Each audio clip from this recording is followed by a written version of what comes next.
जहां भारत के उच्चायोग और सहायक उच्चायोग के ऑफिस मौजूद हैं। इन ऑफिस की सुरक्षा की जिम्मेदारी बांग्लादेशी नेशनल गार्ड्स और बांग्लादेश की स्टेट पुलिस की होती है। लेकिन हैरानी की बात यह है कि इन चारों शहरों में भारत के यह ऑफिस लगभग बिना किसी ठोस सुरक्षा के काम कर रहे हैं। न वहां स्थायी पुलिस तैनाती है और न ही किसी तरह की हाई सिक्योरिटी व्यवस्था। ऐसे में सवाल उठता है कि अगर कल को कोई कट्टरपंथी संगठन हमला कर दे तो हमारे अधिकारियों की सुरक्षा कौन करेगा? यह स्थिति इसलिए और गंभीर हो जाती है क्योंकि साल 1961 में Vienna convention of diplomatic relations साफ तौर पर कहता है कि किसी भी विदेशी दूतावास या उच्चायोग की सुरक्षा की पूरी जिम्मेदारी मेजबान देश की होती है। यानी भारत के उच्चायोग और सहायक उच्चायोग की सुरक्षा देना बांग्लादेश का कानूनी दायित्व है। इसके बावजूद बांग्लादेश सरकार इस जिम्मेदारी से लगातार बचती नजर आ रही है। न तो पर्याप्त सुरक्षा दी जा रही है और न ही भारत की चिंताओं को गंभीरता से लिया जा रहा है। अब कहानी में सबसे बड़ा ट्विस्ट यहां आता है, क्योंकि जो बांग्लादेश अपने देश में भारतीय डिप्लोमेट्स को सुरक्षा नहीं दे पा रहा, वही बांग्लादेश भारत पर दबाव बना रहा है। बांग्लादेश की अंतरिम सरकार के विदेश मंत्री तौहीद हुसैन ने भारत से मांग की है कि नई दिल्ली में मौजूद बांग्लादेश के हाई कमीशन को Z+ या NSG टाइप सुरक्षा दी जाए। यानी जो सुरक्षा खुद वह देने में नाकाम है, वही सुरक्षा भारत से मांग रहे हैं। दोस्तों, बहुत बड़ी डेवलपमेंट निकल कर आ रही है, तो इस वीडियो में पूरा समझते हैं। लेकिन आगे बढ़ने से पहले इस वीडियो को एक लाइक करके चैनल को सब्सक्राइब जरूर कर लीजिए। दरअसल अब यहाँ सवाल यह है कि तौहीद हुसैन ने यह मांग अचानक क्यों उठा दी। इसकी वजह हाल ही में बांग्लादेश में एक हिंदू युवक की बर्बर हत्या बताई जा रही है। इस घटना से गुस्साए भारतीय नागरिकों ने कुछ समय के लिए दिल्ली में बांग्लादेश हाई कमीशन के बाहर शांतिपूर्ण विरोध प्रदर्शन किया था। न कोई तोड़फोड़ हुई और न ही किसी तरह की हिंसा। लोग सिर्फ सवाल पूछ रहे थे और जवाब मांग रहे थे। लेकिन इतनी सी बात से बांग्लादेश सरकार घबरा गई।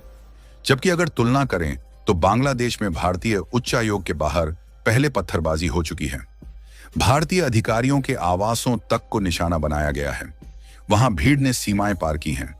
इसके बावजूद भारत ने कभी यह नहीं कहा कि बांग्लादेश अपना हाई कमीशन बंद कर दे। लेकिन अब वही धमकी भारत को दी जा रही है। यह पूरा मामला कई बड़े सवाल खड़े करता है। क्या बांग्लादेश दोहरे मापदंड अपना रहा है? क्या अंतर्राष्ट्रीय कानून सिर्फ मांगने के लिए होते हैं, निभाने के लिए नहीं? और क्या भारत को बिना शर्त बांग्लादेश की मांग मान लेनी चाहिए? इन्हीं सवालों के साथ हम इस मुद्दे को और गहराई से समझना जरूरी है। दोस्तों, अब अगर इस पूरे मामले को आंकड़ों और जमीनी सच्चाई के साथ देखा जाए तो तस्वीर और भी साफ हो जाती है। पिछले कुछ महीनों में बांग्लादेश के अलग अलग हिस्सों से लगातार ऐसी खबरें सामने आई हैं जहां अल्पसंख्यकों, खासकर हिंदुओं को निशाना बनाया गया। कई मामलों में मंदिरों में तोड़फोड़ हुई, दुकानों को जलाया गया और लोगों को जिंदा जला देने तक की घटनाएं देखने को मिली।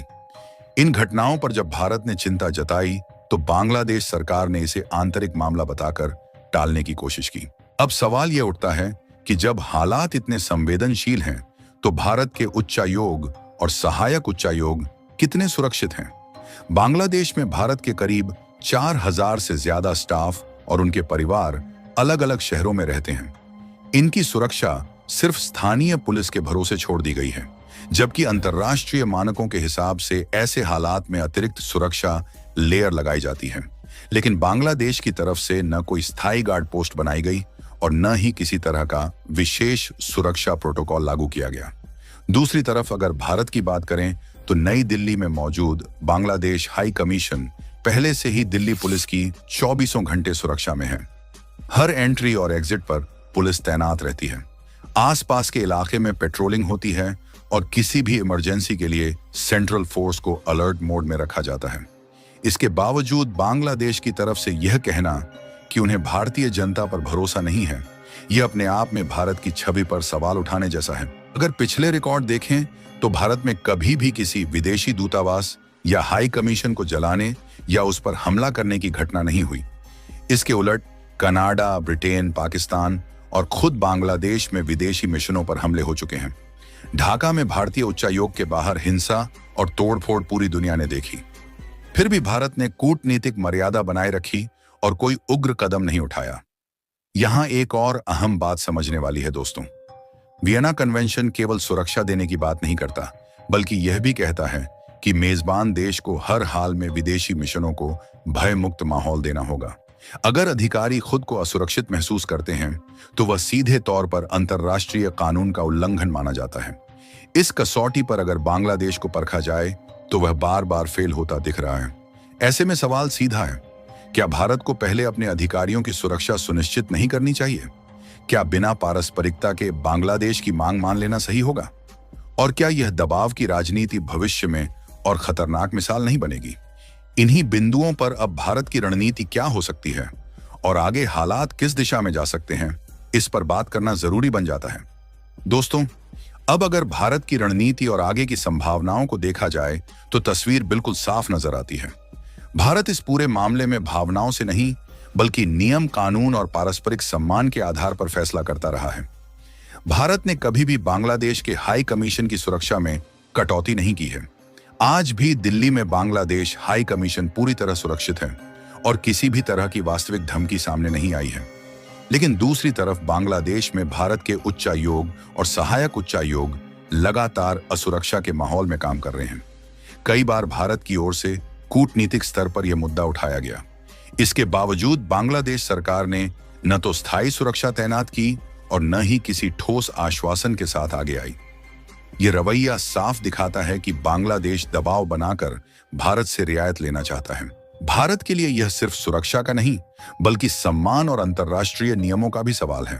अगर भारत बिना शर्त बांग्लादेश को NSG या Z+ जैसी सुरक्षा देता है तो यह संदेश जाएगा कि नियम एक तरफा लागू होते हैं। इससे भविष्य में दूसरे पड़ोसी देश भी इसी तरह का दबाव बनाने की कोशिश कर सकते हैं।